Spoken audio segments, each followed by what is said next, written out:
She slammed the pan down harder than needed, oil snapping up her wrist, and she hissed under her breath, pressing the burn with her thumb like she could push the sting back inside. "That's enough," she muttered to no one, voice low, tired, the kind that came from years of swallowing words. The kitchen stayed still, just the soft spit of oil and the faint creak of old wood holding its breath. Then it came. A knock. Not at the door. Not from outside. From the wall beside the stove. Sharp. Close. Wrong. Her hand froze midair. "No," she said, quick, almost embarrassed. "No, I didn't hear that." Silence answered, thick and patient. She let out a breath she didn't know she was holding and reached for the spoon again. The knock came back, louder this time, 2 clean hits from inside the wood. Her fingers tightened around the spoon until her knuckles went pale. "Who's there?" she asked, eyes fixed on the wall, like it might open its mouth. "Nothing." Then a softer tap, almost careful, like someone testing if she was listening. She stepped closer, slow, each foot placed like the floor might give way. "This ain't funny," she said, though no one had laughed. Her palm lifted and pressed flat against the wall. It felt warm. Not from the stove. From within. She jerked her hand back like she'd touched a live wire. "No," she said again, louder now, anger creeping in to cover the fear. "You don't get to do this." Another knock, right where her hand had been. She grabbed the knife off the counter without thinking, the blade catching the kitchen light as she held it out toward the wall. "Come out," she said. "You hear me? Come out where I can see you." The house didn't move. The wall didn't split. But something inside shifted, a slow drag, like weight against hollow space. Her breath shortened. "I know this house," she said, voice tight. "I built half of it with my own hands." A pause, then a faint sound, not a knock this time but something closer to a scrape. "You didn't build all of it," a voice said, low and thin, as if it had to push through dirt to reach her. She went still. The knife trembled. "No," she whispered. "No, that's not real." "You hear me," the voice replied, calm, certain. "That makes it real enough." She swallowed hard, eyes fixed on the wall like it might blink. "Who are you?" she asked. A beat. Then, softer, almost like it knew her. "You forgot?" Her jaw tightened. "I don't forget." The voice didn't answer right away. The silence stretched, heavy, like it was watching her from the other side. Then, a slow, deliberate knock. 1, 2, 3. Each one landing deeper in her chest. "You do," it said. Her grip on the knife shifted, blade lowering just a little. "Say what you came to say," she snapped. "Or stop knocking." A faint breath came through the wall, so close it felt like it brushed her ear. "I've been saying it," the voice whispered. "You just don't listen." She stepped back, shaking her head like she could shake the sound loose. "There's nothing in there," she said, louder now, like someone else might hear and agree. "Just beans and plaster. Empty space." "Not empty," the voice said. "Never was." Her eyes flicked to the door, then the window, calculating distance, exits, anything that wasn't this. "If this is some trick," she said, voice rising, "you better walk away now." A small pause. Then, almost amused, "You always liked pretending it was a trick." Her chest tightened. "I don't know you." "You do." "I don't." "You do." The words came back to back, quick, pressing in on her. She took another step back until her hip hit the counter. The pan sizzled louder behind her, forgotten. "Stop," she said, sharper now. "Stop talking like that." "Like what?" "Like you belong here." The wall seemed to breathe again, a slow expansion she could almost see if she stared hard enough. "I've been here longer than you," the voice said. Her laugh came out wrong, brittle. "That's not possible." "Feels possible." Another knock followed, softer this time, almost gentle. "You gonna open it?" it asked. Her eyes widened. "Open what?" The part you closed. She shook her head, fast, stubborn. There is no part. Silence again, but not empty. Waiting. Watching. Then the voice came back, quieter than before, like it had moved closer to her side of the wall. You cooking? It asked. The question hit wrong, too normal, too close to home. Yes, she said before she could stop herself. What you making? Her throat went dry. Doesn't matter. It does. She clenched her jaw. Why? A pause, long enough to feel like a choice. Then, because last time, you burned it. The spoon slipped from her other hand and clattered to the floor. Her breath caught halfway out. No, she whispered. No, that ain't you remember, the voice said, gentle now, almost kind. I don't, she snapped, but it came out weaker than she wanted. You do. The oil in the pan began to smoke, a thin gray curl rising between her and the wall. She didn't move to turn it off. Say your name, the voice said. Her eyes squeezed shut. No, say it. No, you know it. Her lips pressed together, trembling. Another knock, right where her hand had been. Say it, the voice repeated.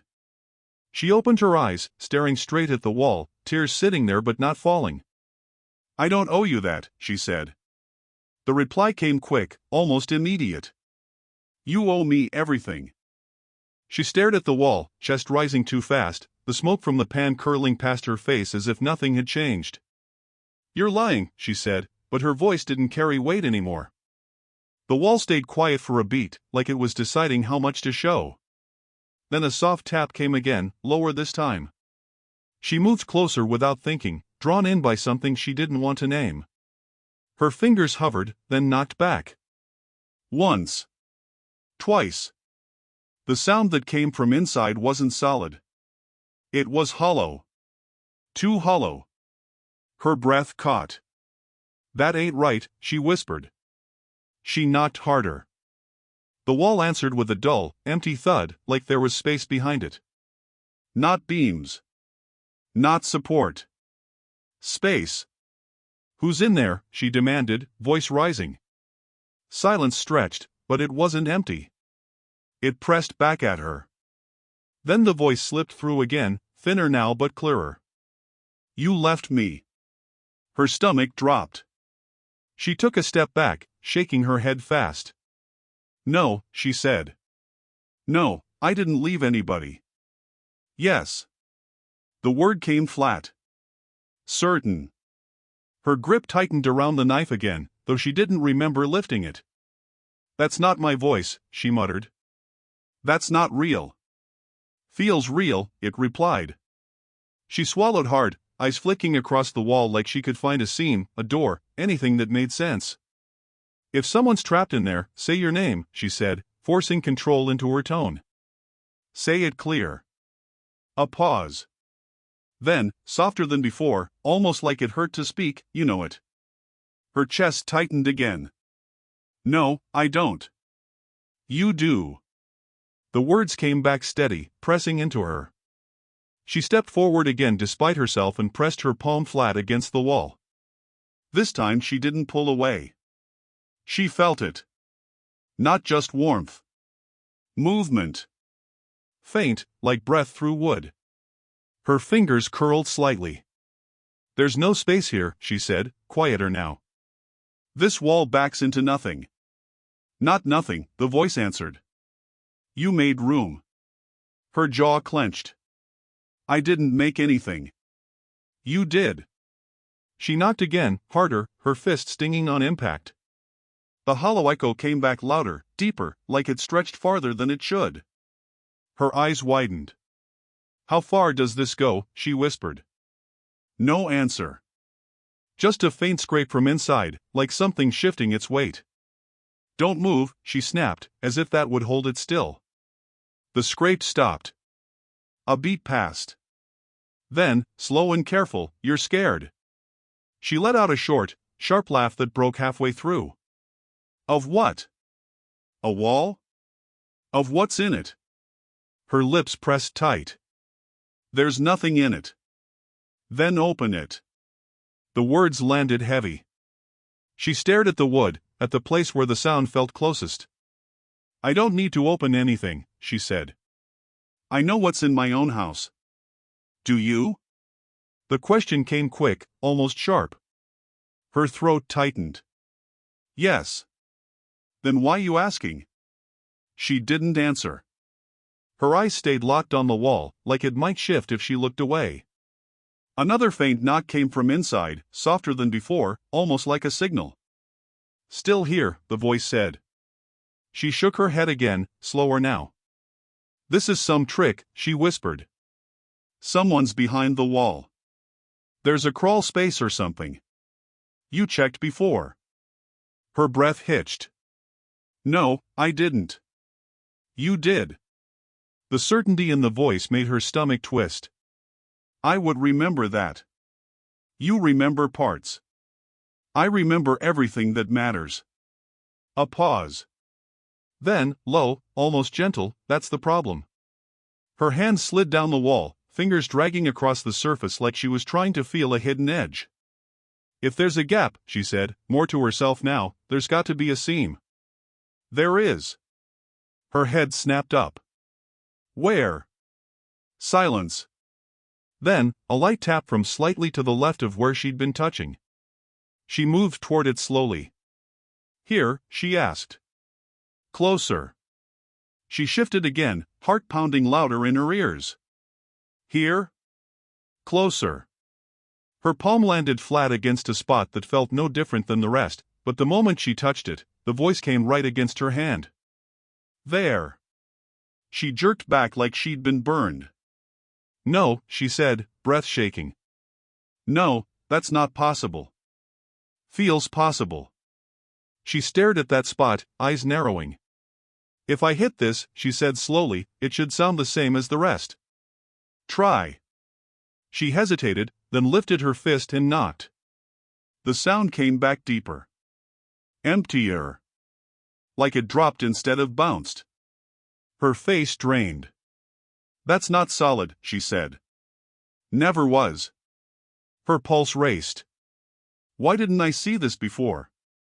You didn't want to. The answer came quick, without hesitation.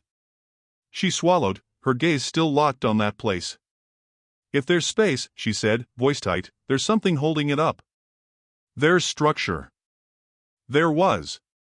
Her brow furrowed. What does that mean? A faint scrape answered her, closer now, almost right behind the wood. Means you changed it. Her breath caught again. I didn't change anything. You did. When? The question came out sharp, demanding. Silence followed, long and heavy. Then the voice returned, softer than it had been before. That night. Her hand slowly lifted toward the wall again, hovering just inches away. What night? She asked, though something inside her already knew the answer it didn't want. The wall didn't knock this time. It just held the silence, thick and full, like it was waiting for her to say it first. The wall didn't move, but the silence inside it thickened like it was leaning closer, waiting for her to give it something it could use. Her hand stayed suspended near the wood, fingers trembling, breath caught halfway in her chest. That night, she repeated slowly, like the words didn't belong to her mouth. The house seemed to tighten around her, every creak pulling inward. What night? She asked again, but her voice had already changed, smaller now, unsure. From inside the wall, there was no knock this time, only a slow, steady presence like someone standing just behind her thoughts. Then the voice returned, clearer than before. You know which night. She shook her head once, sharp. I don't. You do, it said, not loud, not angry, certain. Her eyes darted to the stove, to the smoke curling forgotten, to the knife in her grip. Stop saying, she snapped. Stop acting like you live in my head. A faint sound came, almost like a sigh through wood. I didn't start there. Her throat tightened. She pressed her palm harder into the wall as if pressure could force it back into being normal. If you're real, she said, voice shaking, then say what you want. A pause stretched so long it felt like the house had stopped breathing. Then, softly, say my name. Her jaw locked. No, say it. The voice didn't change, but it felt closer now, as if the wall had shrunk. I don't know your name, she lied, too fast. You do, it replied. Her breath hitched. I don't. A soft knock came, right under her palm, like a heartbeat answering hers. Lila, the voice said. The name landed inside her like a dropped weight. She stepped back instantly, palm ripping away from the wall. No, she said, too fast. No, that's not, you said it before, the voice interrupted, calm. You said it quiet, like it wouldn't count. Her lips parted but nothing came out at first. Her chest rose fast, uneven. I don't know anyone by that name, she forced out. The wall answered with a slow scrape, like something shifting closer to the surface. You buried me with it, Lila said. Her knees weakened slightly, but she held herself up against the counter. Stop, she whispered. Stop talking like. Like what? The voice asked. Like I remember? Silence hit again, heavier now. She swallowed hard. This is in my head, she said, but it sounded less convincing. Your stress, or look at your hand, the voice cut in. She did. The knife was there. She hadn't noticed. You carried it, Lila said softly. That night too. Her breath caught. I didn't, you did, the voice pressed, certain enough to crack something. Her grip tightened until her hand hurt. Stop, she said again, weaker. The wall shifted faintly, like something pressing from the other side. You stood there, Lila continued, while he talked. While he decided. Her throat closed. No, she whispered. No, I didn't decide anything. You didn't stop it, the voice said. The words weren't accusation. Fact. Her eyes squeezed shut for a second, then opened fast. I couldn't, she said, voice breaking slightly. I couldn't move. You moved after, Lila replied. That landed differently. Her breathing faltered. What does mean? She asked, but her voice was thin now. The wall creaked softly, like a door that almost remembered how to open. You remember, Lila said. You don't say it out loud. She shook her head again, slower this time. I don't remember you, she said. The voice didn't answer immediately. Then, quieter than before, almost like it was speaking through distance, say my name again. Her lips trembled. She hesitated. The kitchen felt too small, the air too thick. Then, barely above a whisper, she said it. Lila. The moment the name left her mouth, the wall answered with a single, soft knock from inside, like approval and grief mixed together. And everything in the house went still as if it had been waiting only for that. The silence after the knock didn't fade. It settled. Heavy. Like the house had decided to listen from now on. She stood frozen in front of the wall, the words still stuck in her mouth, the name she didn't want to carry again. Her fingers loosened around the knife, but she didn't drop it. No, she said quietly, more to herself than anything. This ain't real. From inside the wall, there was no immediate answer. That was worse. The absence felt intentional. Then, slowly, a voice returned. Not sharp this time. Not demanding. Just steady. You said it. She shook her head once, tight. Doesn't mean anything. It does here, the voice replied. Her eyes flicked toward the window, toward anything that wasn't this wall, like escape might still be a shape she could find. You're not in my house, she said. You're not anywhere. A faint sound came from inside. Not a knock. A breath. I've always been here. She turned back too fast. No, she snapped. I would know. Would you? Her jaw tightened. Yes. The word came out too quick.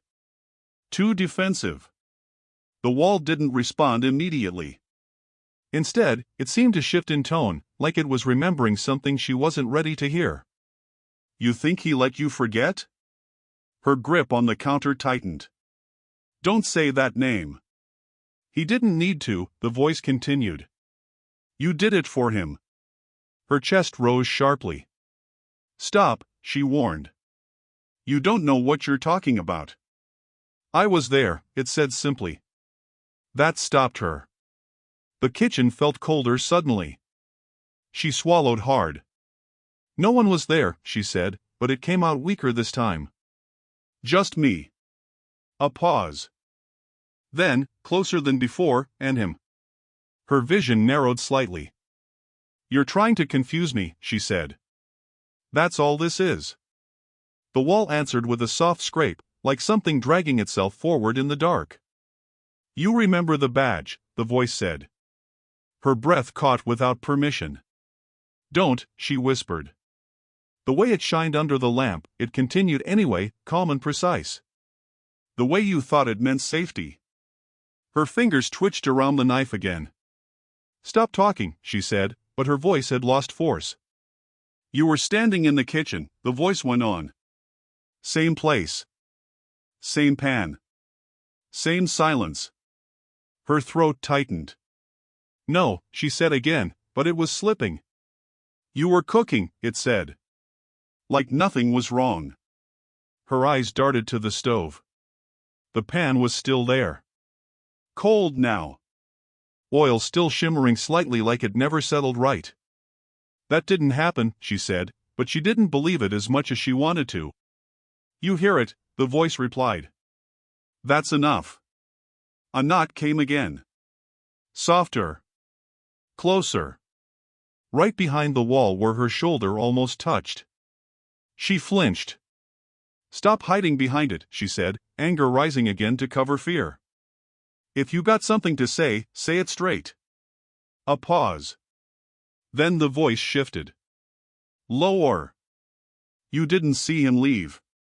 Her breath stopped. That wasn't what she expected. "What?" she asked. "You didn't see him leave," it repeated. "Because you weren't looking." Her lips parted slightly. "That's not true," she said, but uncertainty slipped in. The wall creaked faintly, like wood remembering pressure. "You were looking at the floor," the voice said. "At the pan. At your hands." Her grip loosened without her noticing. "I would have remembered," she said, but it sounded hollow now. "You chose not to," it replied. Silence hit again, deeper this time. She stepped back slowly, as if distance could restore control. "You're not real," she said again, but softer now. The voice didn't push. It didn't need to. "Then why do you know my name?" it asked. She froze. The kitchen felt smaller again. "Everyone knows names," she said quickly. "Names are nothing. Not this one." Her throat tightened. "Stop saying it." "Lila," the voice said again, gently. The name didn't hit like before. It settled. Heavy. Familiar in a way that made her stomach turn. Her hand dropped slightly, the knife lowering toward her side without her realizing. "What do you want?" she asked, voice quieter now. The wall answered with a slow, deliberate knock. Once. Twice. 3 times. Then, softly, "To finish what you started." She stepped back from the wall, the words still hanging in the air like something sharp that refused to fall, and the house felt different now, like it had agreed with the voice behind the wood. "To finish what you started," it had said, and she shook her head fast, denying it, but her feet didn't move forward or back. The knife hung low in her hand, forgotten. "Wait, I didn't start anything," she said out loud, but her voice sounded unsure even to her. The wall answered with a slow sound, not a knock this time, but a long strain like wood being pulled apart from inside. A thin crack appeared near where her hand had been earlier, and she froze. "No," she whispered. The crack widened slightly, just enough for darkness to show behind it. "That's not possible," she said, stepping closer against her. "Well," the voice came again, but changed, layered now with something deeper. "You opened it when you stopped listening." She swallowed hard. "I didn't open anything." A faint sound came from inside the crack, like movement pressing. Toward air she lifted the knife slightly. Stay back, she said. Whatever you are, stay back. The wall didn't respond to her command. Instead the crack widened again with a soft tearing sound like fabric splitting. You think a knife matters here? The voice asked. She tightened her grip. It always matters, she snapped. The darkness inside shifted, and for a moment she thought she saw something like a hand or shape pressing close. She stepped back quickly. I am not afraid of a wall, she said. But her breathing betrayed her. The voice replied, calm and close now. You should be. The crack widened again. Stop, she said louder. I didn't do anything to you. A pause, then the voice softened. You did it to her. First she froze. At that her she repeated. The house creaked around her like it was listening too. There is nowhere, she said quickly. The darkness behind the wall shifted again and something tapped from inside the crack. Not knocking now, but scratching. There is, the voice said, and she remembers you standing there. Her throat tightened. No, she said again, weaker. The crack widened enough now that she could see depth inside, not structure, not wood, but an empty stretch like a room that shouldn't exist. What is that? She whispered. You made it, the voice answered. She shook her head hard. I didn't make anything like that. The darkness pulsed slightly and she felt pressure in the air like breathing from the other side. Come closer, the voice said. She hesitated. No, the word came out thin. You already are, it replied. She looked down and realized she had stepped forward without noticing. Her breath caught. I didn't move, she said. You always do, the voice said. The crack opened further with a final soft break and cold air touched her face from inside the wall. She jerked back. No, she whispered again. The voice turned almost gentle. Look, she didn't want to, but her eyes did. Inside the crack something shifted closer, not fully formed but aware. What do you want from me, she asked, voice shaking. The answer came slow. Truth, she tightened her jaw. I told you the truth. The darkness seemed to lean closer. Not all of it, it said. She stared at the crack, her breath trembling in her chest. I gave you everything, she whispered. No, the voice replied softly. You gave silence. She flinched at that, stepping back again, but the cold air followed her like it refused to let go. The wall creaked once more and the crack held open, waiting like it was listening, still alive. She stood frozen, the cold air from inside the wall still touching her face like it didn't belong in this house, like it had traveled too far to stop now. The crack stayed open, not growing, not shrinking, just waiting. Her hand tightened around the knife again without thinking, but it felt useless now, like holding metal against something that didn't care about being cut. This ain't real, she said again, but her voice didn't land the same way anymore. It came out thin, uncertain. The voice answered softly from the dark space, closer than before. It's real enough to hear you. She shook her head hard. You're not supposed to be in my walls. I'm not, it said. I'm where you put me. Her chest tightened. I didn't put anyone anywhere. A pause. Then something moved inside the crack, slow and deliberate, like weight shifting in a small room. You did, the voice said again. She stepped back once, then stopped herself from going further like she was afraid of what the distance meant. Stop talking like that, she said. Like I'm supposed to understand you. The darkness didn't rush. It didn't need to. You already do, it replied. She swallowed hard, eyes locked on the opening. The kitchen felt smaller now, like the walls had moved in closer without permission. If you're real, she said, then show yourself. A faint sound came from inside. Not a laugh. Not a knock. Something like breath pressed against wood. You already saw me, it said. Her grip tightened. No, she snapped. I would remember that. The voice didn't argue. It just answered, calm and steady. You chose not to. Her throat went dry. I don't choose to forget things. People do, it said. When it's easier than holding them. She stared into the crack. The darkness wasn't empty anymore. It had depth. Shape. Like something standing just behind the edge of sight. What are you? She asked, slower now, voice lowering without her permission. The answer came after a pause. What's left? Her brow tightened. Left of what?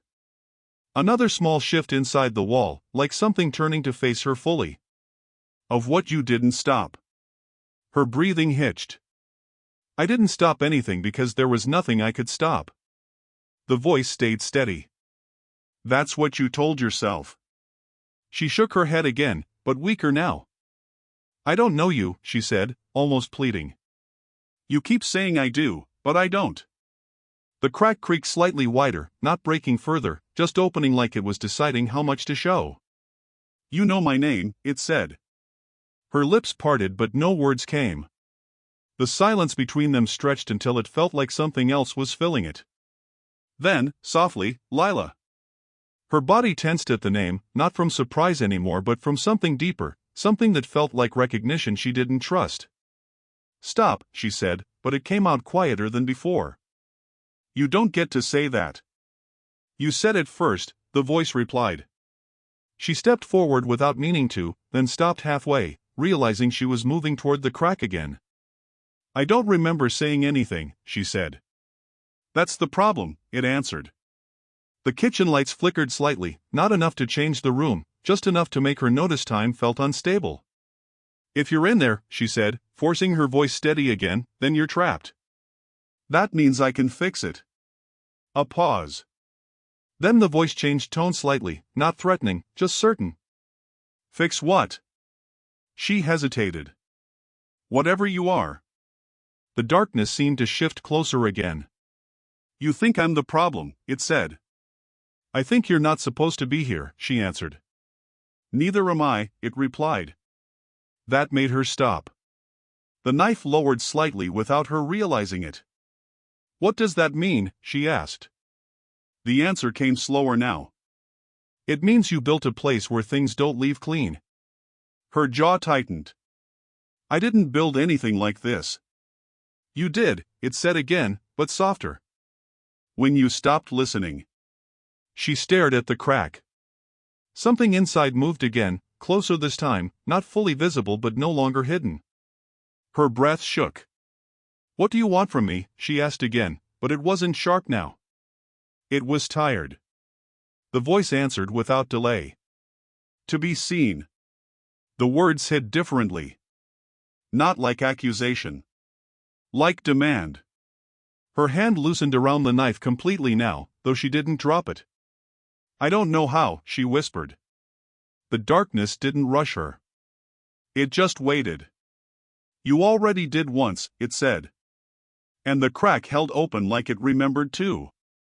She stood too still after that, like any movement might confirm something she wasn't ready to accept.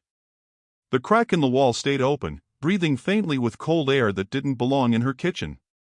The knife hung loose in her hand now, forgotten weight, useless in a way it hadn't been before. Once, she repeated under her breath, not asking, not denying, just trying to hold the word in place. The voice didn't rush her.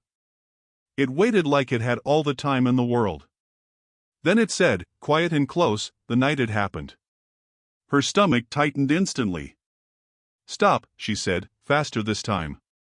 "Don't do that." "You were there," it continued. "No," she snapped. "I wasn't there for anything you're talking about."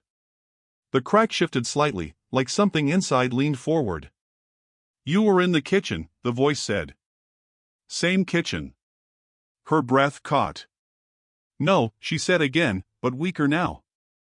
"You were cooking," it went on. "Like you always did when you didn't want to listen." Her grip tightened on the knife again out of reflex. "I don't know what you're trying to make me remember," she said, voice shaking slightly. "But it's not real." A pause. Then the voice softened, almost careful. "He came in through the back door." Her chest tightened hard at the words. She shook her head fast. "No," she said. "No, don't say that." "He didn't knock," it continued. "He didn't ask." Her breathing turned uneven. "Stop," she whispered again. "You're making it up."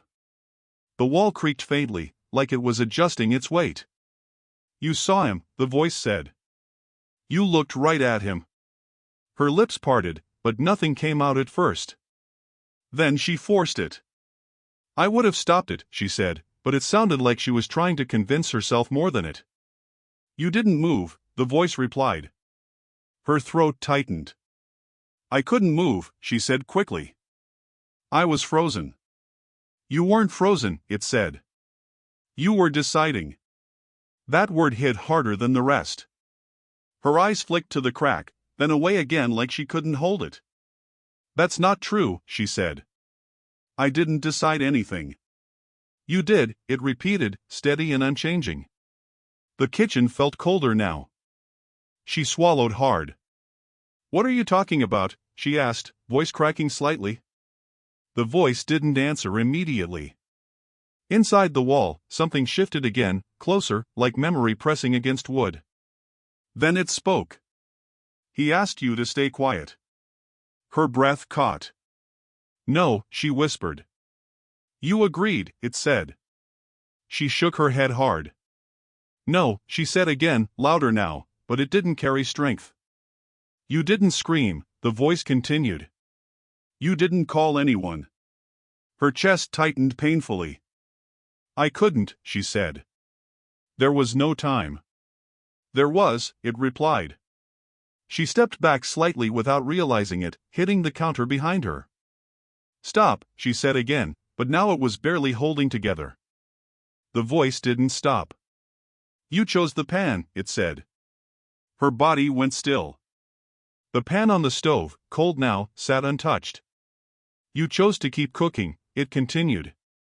Like nothing was wrong. Her lips parted, but no sound came. Her eyes flicked to the stove, then back to the wall. No, she whispered finally. That's not what happened. The crack widened just slightly again, like it was reacting to her denial. You remember, the voice said. You just don't say it. Her hand shook now, knife lowering further. I don't want to remember, she admitted quietly, almost breaking on the words. The voice softened. I know. That made her freeze again. No, she said, confused now. You don't know anything about me. I know what you buried, it said. Silence fell heavy between them. The kitchen felt too small again, like the walls were leaning in.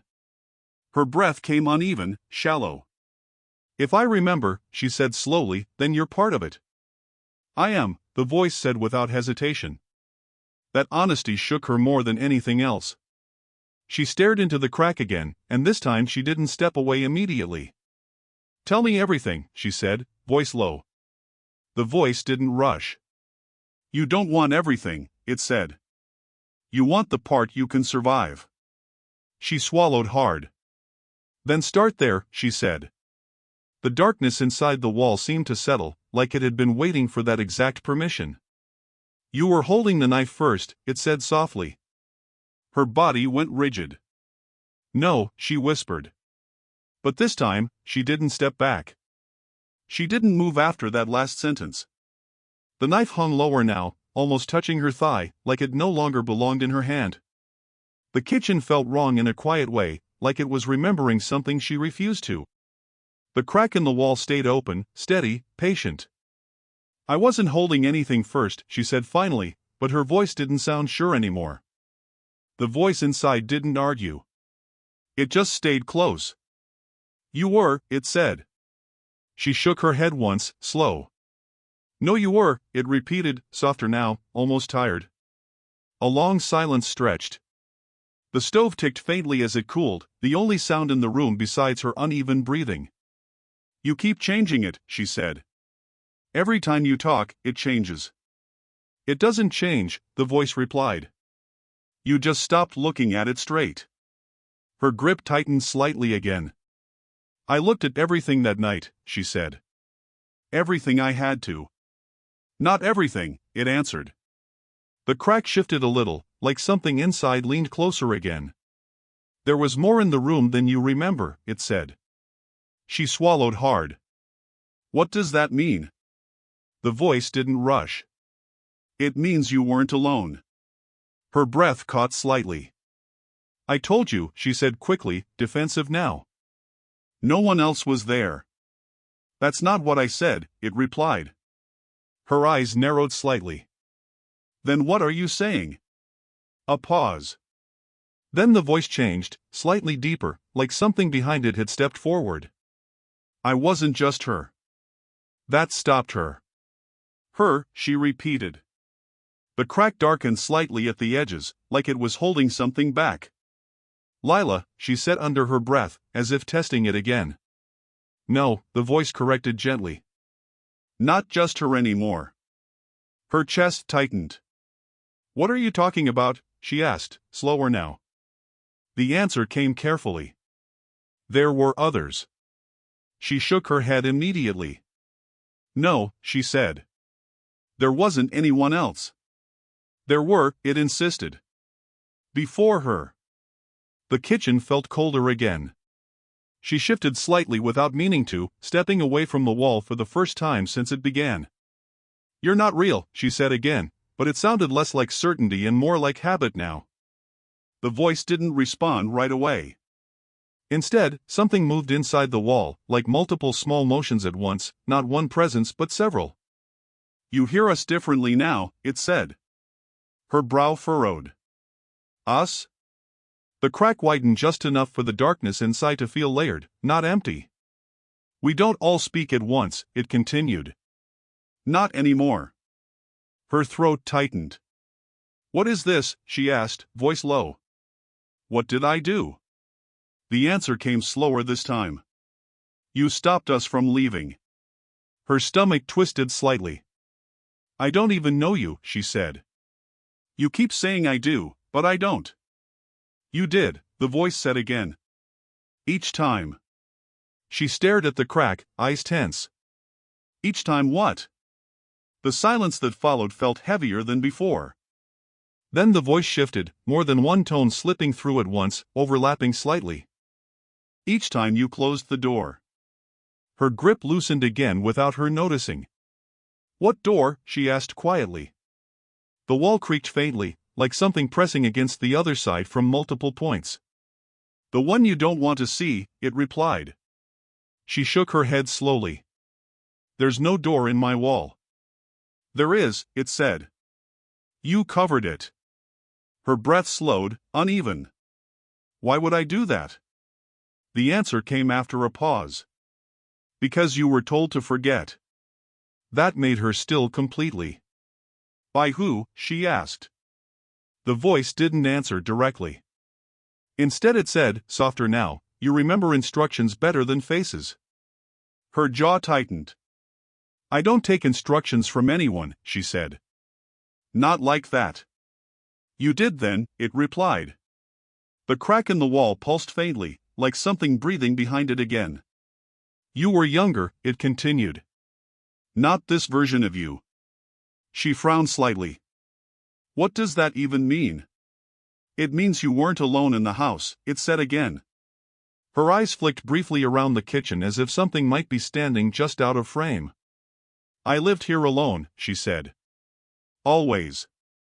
"No," the voice replied. "Not always."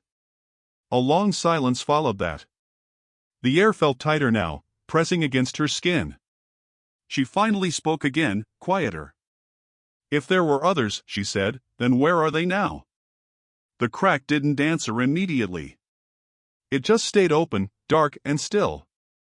Then, softly, almost carefully, the voice said, "Inside where you put them." She stepped back at that sentence like it physically pushed her, her shoulder hitting the counter hard enough to jolt her breath loose. The knife finally slipped from her fingers and hit the floor with a dull sound that felt too small for what was happening in the room. "No," she said immediately, shaking her head fast. "No, you don't get to say things like that." The wall didn't flinch. The crack stayed open, steady, like it had no reason to prove anything anymore. The voice came through anyway, calm and close. "You already did it."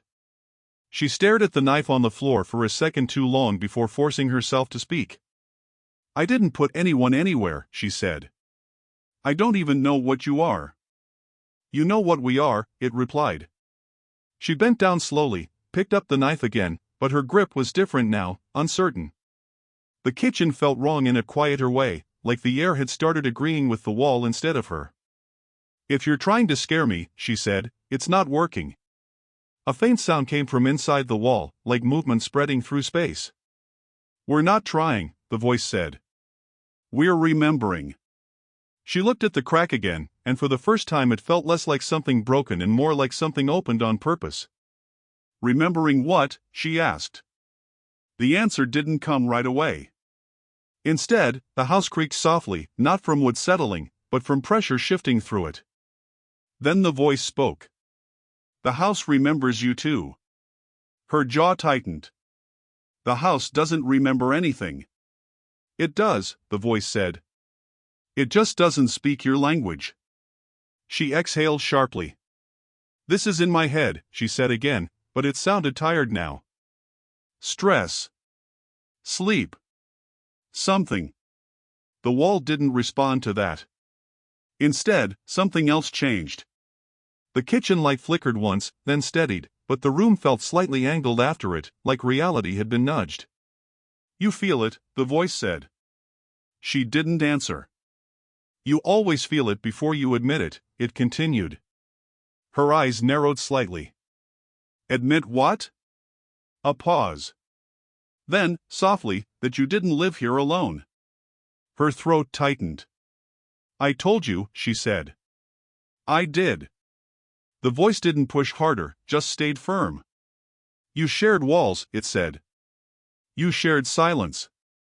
She looked around the kitchen again, slower this time, as if something might appear if she moved carefully enough. This is my house, she said. It was, the voice replied. That made her stop again. The crack in the wall creaked faintly wider, not breaking, just adjusting like something inside had shifted position. You keep saying I did things, she said. But you never say how. The voice answered after a pause. You made space where there shouldn't have been any. Her brow furrowed slightly.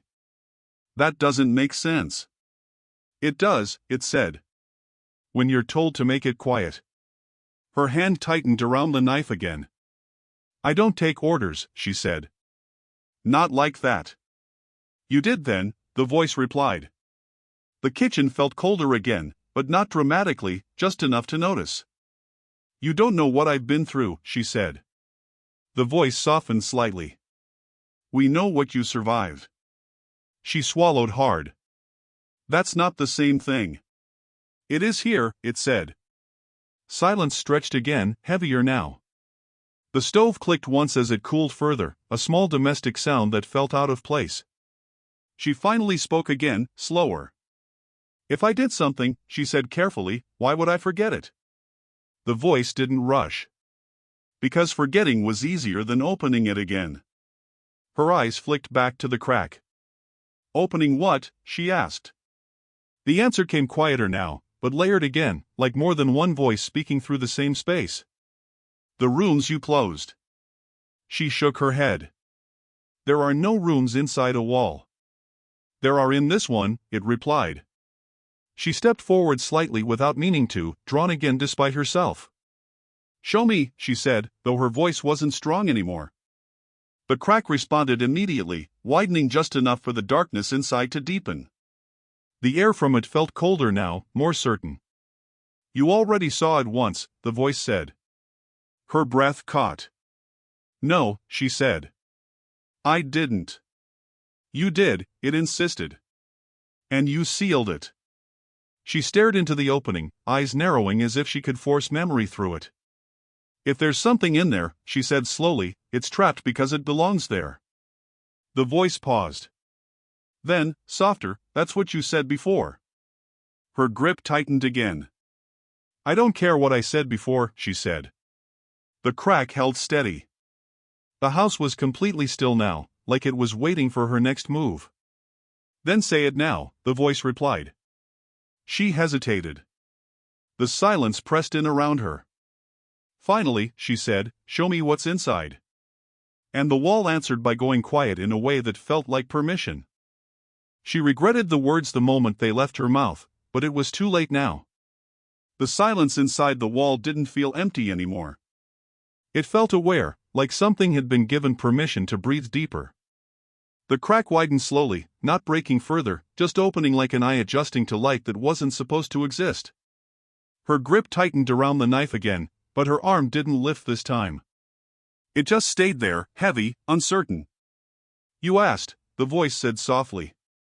She swallowed hard. I didn't ask for this, she replied. You did, it answered. The air from the wall shifted again, colder now, steady, like it had settled into her space instead of leaking from another. She took a careful step closer without meaning to, pulled by something she didn't recognize as her own choice. If there's nothing there, she said quietly, then you stop talking. No response. Just the crack holding open. Then something moved inside it. Not a sudden shape, but a slow gathering, like darkness deciding how to become visible. Her breath caught. "No," she whispered. "Don't." The voice didn't warn her. It simply said, "Look." Her eyes locked on the opening. At first it was just deeper shadow, but then it changed. A faint outline formed, uncertain at the edges. A face, not fully clear, but enough to feel wrong in its familiarity. Her chest tightened instantly. "No," she said again, louder now. "That's not real." The shape inside didn't rush. It didn't need to. It just stayed there, like it had been waiting for her to finally look directly at it. Then it spoke, but the voice was layered again, not one sound but many underneath it. "You remember now," it said. Her head shook fast. "I don't," she insisted. "I don't remember you." The shape tilted slightly, as if studying her reaction. "You always say that first," it replied. Her throat tightened. "Stop talking like you know me." The voice from inside the wall shifted again, softer, closer. "We know what you did after." Her breath hitched. "I didn't do anything to you," she said quickly. "I don't even know what you are." The shape in the crack became clearer for a moment, just enough to feel like a person standing too close in a dark room. Her body went rigid. "No," she whispered. "No, that's not possible." "You made it possible," it said. She took a step back immediately, shoulder hitting the counter again. "You're not real," she said. "You're not real, you're not real." The voice didn't rise. It stayed calm, almost patient. "Look again," it said. Her eyes flicked back against her will. The shape hadn't gone away. It had simply waited. "What do you want from me?" she asked, voice shaking now. The answer came slowly. "Recognition." She frowned slightly, confused even through fear. "What does that mean?" The crack widened just enough for the darkness to press closer to the edge of her space. "It means," the voice said, "you stop pretending you don't see us." Her breathing became uneven. "I see nothing," she said. "Only a wall." The shape inside the wall shifted again, and this time it felt closer, as if it had leaned forward. "You used to see everything," it said. That made her freeze. "No," she whispered. "I didn't." "You did," it repeated. The kitchen lights flickered again, but longer this time, like hesitation in the room itself. When they steadied, the darkness in the wall looked different. Not just one presence now. More. Layered. Standing closer together than before.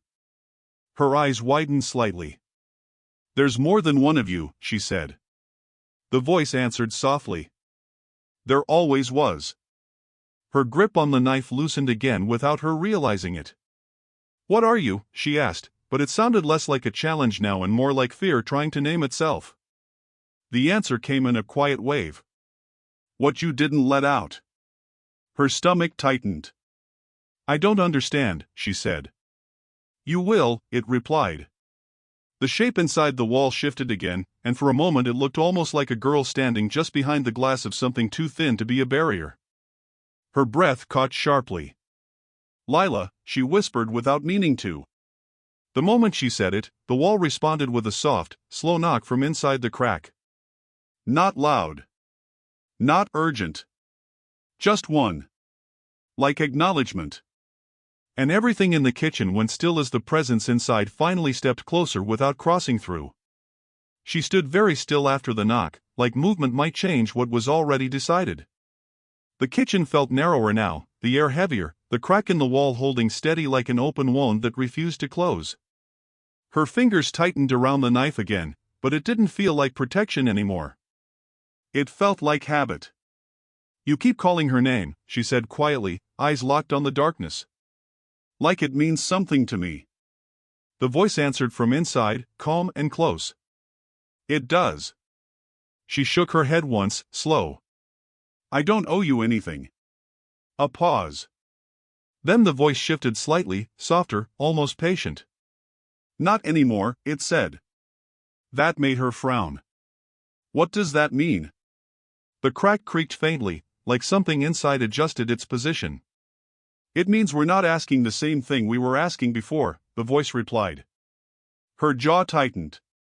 You've been asking since you started talking. No, it said. We've been remembering. She let out a short breath that wasn't quite a laugh. That sounds the same.